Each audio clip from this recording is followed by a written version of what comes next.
हाथी की मौत मंडरा रही है।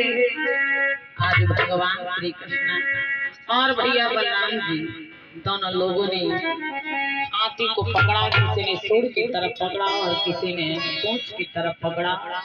दोनों ने पकड़ करके घुमा करके चौथा था आज उस हाथी का काम तमाम कर दिया, हाथी को मौत के घाट उतार दिया। और उसके बाद भगवान श्री कृष्ण पहुंचे हैं दरबार में। कंस जान गया कि यही है जो हमारी मौत को अपने साथ में करके आए हैं, यही है, क्योंकि हमेशा ही भयभीत रहा करता था महाराज, हमेशा ही। वो कायर था ना आत्मा था। कहते हैं जो कायर व्यक्ति होता है, जो आत्मा का कमजोर व्यक्ति होता है, वो दिन भर में 100 बार मरता है, और जो साहसी होता है, आत्मा से बलिष्ठ होता है, तो जीवन में 1 बार मरता है। आज कंस जो था उसके मन में डर है, कायरता है, इसलिए कंस ने देखा तो आवाज देने लगा,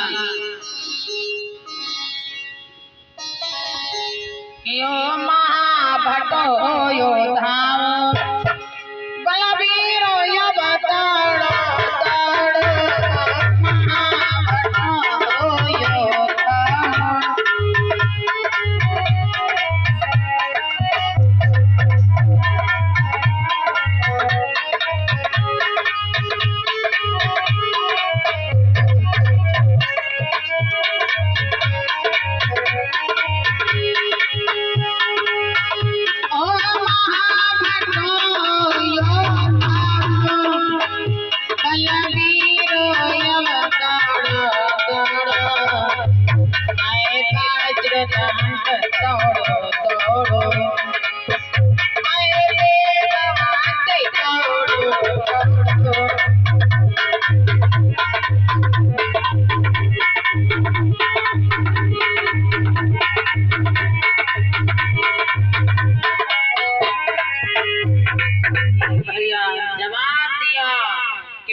के ग्वालों को बलिदान चढ़ा दो देवी पर, ताकि खटमल के तरीके से मसल डालो।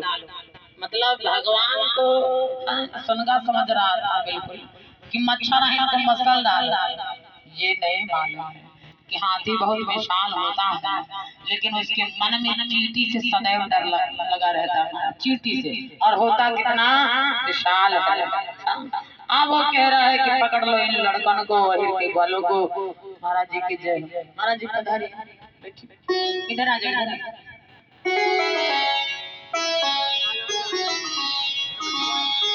आज इधर बताया जाता है महाराज कि जब भगवान श्री कृष्ण को कहा कि पकड़ लो अहिर के ग्वालों को बलिदान चढ़ा दो देवी पर, तो भैया शेष नाग अवतारी बलराम जी को क्रोध आ गया।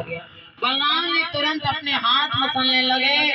भगवान श्री कृष्ण ने कहा वो तुम्हारा निशाना नहीं है, वो हमारा है, और तुम्हारे जो छोटे मोटे लोग हैं इनसे तुम लड़ाई करो। हम तो जाएंगे आगे हेड ऑफिस को, हेड ऑफिस यानी स्थान। भगवान श्री कृष्ण पहुंचे हैं कंस के पास। कंस ने देखा कि हमारे पास में हमारा काल खड़ा है, काल खड़ा है। आज कंस को पहले तो मन में थोड़ा सा डर लगा, फिर सोचने लगा डरेंगे तो बात नहीं बनेगी, यहाँ पे युद्ध करना पड़ेगा। युद्ध नहीं करेंगे तो लोग कहेंगे कि कायर। वही रावण की बात, रावण ज्ञानी था, धनुष पे जो लिखा था सो पढ़ लिया हमारा कि जो कोई भी धनुष को तोड़ेगा उसी के साथ में सीता जी का रिश्ता जुड़ेगा तो जरूर, लेकिन उसके पिता का मरण और स्त्री का हरण और उसका सर्वनाश हो जाएगा। तो पहले उठाना नहीं चाह रहा था, बाद में कि दबदबा है दबदबा रहेगा, दबदबा कहा जाता है, तो दबदबा बना रहे, जिसके कारण रावण ने भी उठाने का प्रयास किया, जो उंगली दबी गई, जबकि आत्मा से नहीं चाहता था उठाए भाई, क्योंकि जानता था कि इनका संबंध रिश्ता हमारे साथ में जुड़ ही नहीं सकता, क्योंकि विद्वान था, अब विद्वान ना होता भैया पर विद्वान ना होता तब 64 युग राज कैसे करता। एक पंचवर्षीय प्रधानी तो कोई चला नहीं पाता, क्योंकि अगर 50 दोस्त बन जाते हैं तो 150 दुश्मन तैयार हो जाते।